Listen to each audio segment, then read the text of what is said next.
హరే కృష్ణ. ఈరోజు నేను మీకు ఎలా నిద్రించాలో చెప్తాను. మనం బోర్లా పడుకున్నట్టయితే మన మర్మావయవాలు ఆకాశానికి చూపించినట్టు అన్నమాట.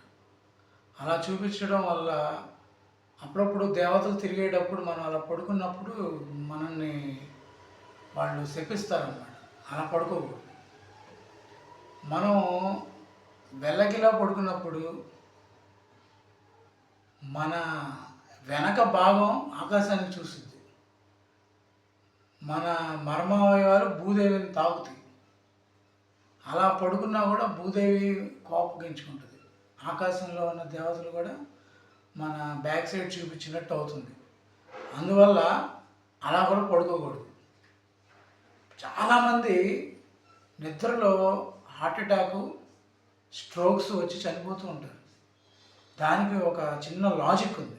అలా చనిపోకుండా ఉండడానికి మనం ఒకలాగా పడుకోవాలన్నమాట. అదేంటంటే, మనకి సూర్యనాడి, చంద్రనాడి అని 2 నాడులు ఉంటాయి. మనం కుడివైపు తిరిగి పడుకున్నప్పుడు చంద్రనాడి యాక్టివేట్ అయింది. ఆల్రెడీ చంద్రుడు ఉన్నప్పుడు చంద్రనాడి యాక్టివేట్ అయినప్పుడు 2 సమంగా ఉండకుండా ఇంబ్యాలెన్స్ అయిపోయింది. లివర్ మీద ప్రెషర్ పడుతుంది. మనం ఎడమ వైపు పడుకున్నప్పుడు సూర్యనాడి యాక్టివేట్ అయింది. చంద్రుడు ఉంటాడు రాత్రిపూట.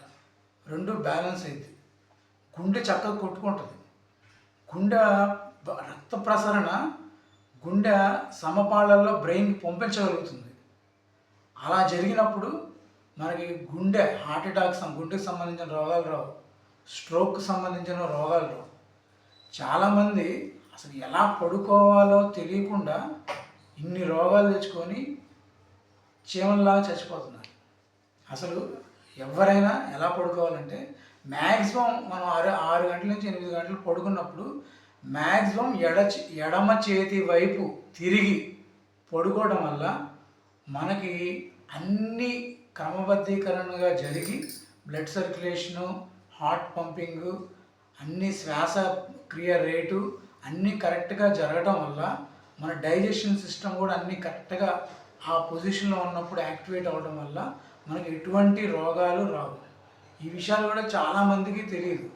కొంతమంది మరీ ఇంత చిన్న చిన్న విషయాలు కూడా తెలియకుండా ఎవరైనా ఉంటారా అని చెప్పి కామెంట్స్ పెడుతున్నారు. నేను పెట్టేది అతి సామాన్యం నుంచి జ్ఞానవంతుడు, ఋషులకు కూడా ఉపయోగపడింది. చాలామందికి తెలియని విషయాలు ఎన్నో ఉంటాయి. తెలిసిన వాళ్ళ గురించి నేను చెప్పట్లా, తెలియని వాళ్ళకి తెలియజేయడానికి చెప్తున్నా. నేను చేసే ఎక్సర్సైజులు ఇవన్నీ కొంతమంది ఈ ఎక్సర్సైజులు కూడా మనకు తెలియదా, ఈ విషయం కూడా మనకు తెలియదా అనుకుంటారు. తెలియని వాళ్ళు చాలామంది ఉంటారు.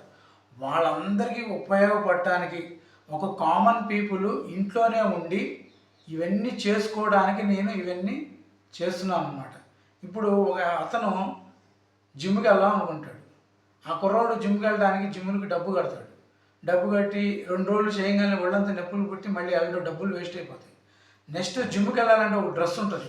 ఆ డ్రెస్ ఉతుక్కొని ఆరేసుకొని మళ్ళీ వాసన వచ్చినప్పుడు వేసుకోకుండా ఉండటానికి అవన్నీ మార్చుకోవడానికి కూడా చాలామంది ఇబ్బంది పడుతూ ఉంటారు.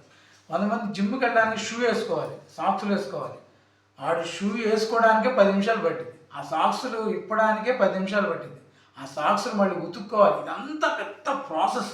అందుకనే మన ఇంట్లోనే ఒక వ్యాయామం, యోగా, ధ్యానం రోజు 10 నిమిషాలు కానీ అరగంట కానీ చేయటం వల్ల ఆరోగ్యం వస్తుంది. ఒక ముసలి వ్యక్తి కూడా, 60 సంవత్సరాల వ్యక్తి కూడా ఇంట్లోనే ఉండి చేసుకునే విధంగా నేను ఇవన్నీ మీకు నేర్పిస్తున్నాను. కొంతమంది నాకు సంబంధించిన వాళ్ళు పూర్వ ఆశ్రమంలో నా స్నేహితులు వాళ్ళందరూ ఎందుకు మొత్తం ఒళ్ళంతా బూడిద పూసుకున్నాం అని అడుగుతున్నాను. నిజానికి అసలు చివరికి ఎవరికైనా మిగిలేది ఈ బూడిదే అనమాట. మీ అందరికీ వైరాగ్య భావాన్ని కలగజేయడానికి నేను బూడిద పూసుకొని, అంటే బూడిద అంటే నథింగ్ బట్ విభూది పూసుకొని, వైరాగ్యాన్ని మించింది ఏదీ లేదు. మనం ఏది జీవితంలో శాశ్వతం కాదు. మనం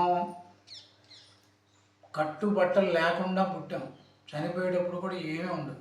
మనం ఏమీ తీసుకురాలి. మనం వెళ్ళేటప్పుడు కూడా ఏమీ తీసుకొని వెళ్ళాం.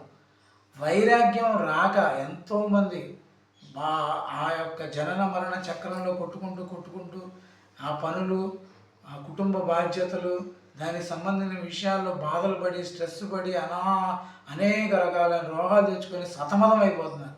వాళ్ళందరికీ జ్ఞానాన్ని, భక్తిని, వైరాగ్యాన్ని, యోగాన్ని, ధ్యానాన్ని అందించడానికే నేను ఇలా మారి మీ అందరి శ్రేయస్సు కోసం నేను ఇవన్నీ చేస్తున్నాను.